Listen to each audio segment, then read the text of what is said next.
Au nom du Père et du Fils et du Saint-Esprit. Amen.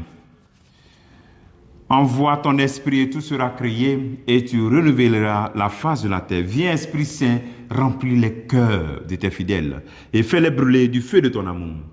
Bien-aimés dans le Christ, nous sommes aujourd'hui vendredi 17 avril 2026 et l'évangile de ce jour est de Jean chapitre 6, versets 1 à 15. Et nous lisons. En ce temps-là, Jésus passa de l'autre côté de la mer de Galilée, le lac de Tibériade. Une grande foule le suivait, parce qu'elle avait vu les signes qu'il accomplissait sur les malades. Jésus gravit la montagne, et là, il était assis avec ses disciples. Or, la Pâque, la fête des Juifs, était proche. Jésus leva les yeux et vit qu'une foule nombreuse venait à lui. Il dit à Philippe, « Où pourrions-nous acheter du pain pour qu'ils aient à manger ?» Il disait cela pour le mettre à l'épreuve, car il savait bien, lui, ce qu'il allait faire.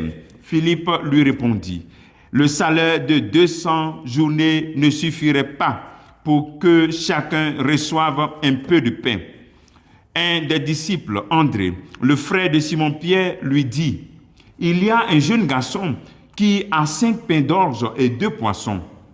Mais qu'est-ce que cela pour tant de monde ?» Jésus dit, « Faites asseoir les gens. » Il y avait beaucoup d'herbe à cet endroit. Ils s'assirent donc au nombre d'environ 5000 hommes. Jésus prit les pains et après avoir rendu grâce, il les distribua aux convives. Il leur donna aussi du poisson, autant qu'ils en voulaient. Quand ils eurent mangé à leur faim, il dit aux disciples, « Ramassez les morceaux en surplus, pour que rien ne se perde. » Ils les rassemblèrent et ils remplirent 12 paniers avec les morceaux de pain d'orge restés en surplus pour ceux qui prenaient cette nourriture. À la vue du signe que Jésus avait accompli, les gens disaient, « C'est vraiment lui, le prophète annoncé, celui qui vient dans le monde. » Mais Jésus savait qu'ils allaient venir l'enlever pour faire de lui le roi. Alors, de nouveau, il se retira dans la montagne, lui seul. Acclamons la parole de Dieu. Louange à toi, Seigneur Jésus. La multiplication des pains. Et mais on voit ici qu'on dit une grande foule suivait Jésus. Pourquoi? Parce qu'elles avaient vu des signes. Elles avaient vu les signes qu'il accomplissait sur les malades. La foi de la curiosité. Ils suivent Jésus-Christ parce qu'ils ont vu ce qu'il a fait. C'est une curiosité et ils veulent avoir aussi leur propre expérience. Il faut quitter la foi de la curiosité pour la foi de l'adhésion. Ne pas suivre Jésus-Christ pour qu'il fasse quelque chose pour toi, mais le suivre parce que tu l'aimes et parce qu'il t'aime. Voilà. Le suivre pour ce qu'il est. Voilà. Et non pas à cause de ce qu'il peut te donner. Le suivre pour ton amour qui doit remplir ta vie. Voilà. Quitter la foi de la curiosité pour entrer dans la foi de l'adhésion. Et lorsque le Christ reçoit les 5 pains et les 2 poissons, il fait une prière qui est remplie de révélations. La prière du Christ peut améliorer aussi ta manière de communier et aussi améliorer ta manière de vivre ton intimité avec Jésus-Christ. Jésus prend le pain. D'abord, il prend. Ok? Donc, on reçoit la communion, on reçoit le corps du Christ. Donc, c'est une prière qui t'invite à comprendre que dans la vie chrétienne, il faut prendre ce corps du Christ. Et quand tu le prends, qu'est-ce qui se passe? Rends grâce.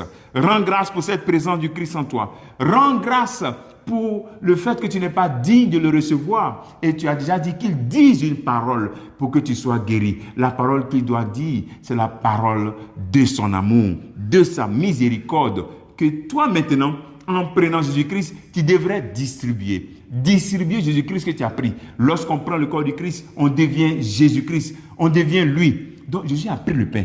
Tu prends le pain, ok? Tu rends grâce et maintenant tu distribues. Donc voici une multiplication qui devrait se produire dans la vie de chaque chrétien. À chaque fois que nous prenons le corps du Christ, nous devenons nous aussi Jésus et nous sommes prêts à le distribuer. Et donc c'est l'abondance de la grâce qui rentre dans ma vie. L'abondance, prendre le corps, rendre grâce et distribuer. En même temps, par cette prière, c'est aussi l'action de grâce. Savoir rendre grâce en tout moment et en tout temps. Et c'est pour ça que la meilleure prière, le plus grand, le sacrement de l'Eucharistie est vraiment le moment par excellence où nous devons rendre grâce. Apprendre à rendre grâce. Apprendre à rendre grâce, ça te permet aussi de contempler l'action de Dieu dans ta vie et à comprendre que tu ne peux pas tout voir. Que Dieu fait plus que ce que tu vois. L'action de grâce. Voilà. Et enfin, c'est l'abandon dans cette multiplication. Le travail que tu peux faire en ce jour, c'est de prendre cette décision, de communier de cette manière. Prendre, rendre grâce et distribuer. Comment est-ce que tu peux rendre grâce aujourd'hui pour tout ce que le Seigneur a fait pour toi, ce que tu sais et ce que tu ne sais pas. Que Dieu te bénisse. Au nom du Père, du Fils et du Saint-Esprit. Amen.